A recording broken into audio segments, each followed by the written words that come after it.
Apakah hukum seorang anak memusuhi ayahnya sendiri? Hukumnya haram dan harus. Bila harusnya? Dalam peperangan. Anak sebelah tentera Islam, ayah tentera kafir. Harusnya. Faham lagi? Tapi kalau tak siapa gitu, jangan memusuhi ayah kita. Ingat, kawan terbaik kita atas muka bumi, ayah kita. Ayah kita lah sahabat terbaik kita. Ramai orang tak terdaun itu. Kalau nak kawan yang terbaik kali, kawan ayah. Betul tak? Bukan kawan orang lain. Antara kawan-kawan tu, kawan terbaik kita, ayah kita. Biar ada lagu tu. Nah?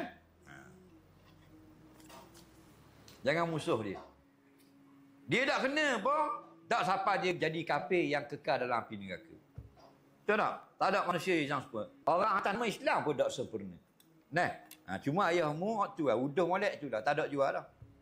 Dia awal tak ada ayahmu jual.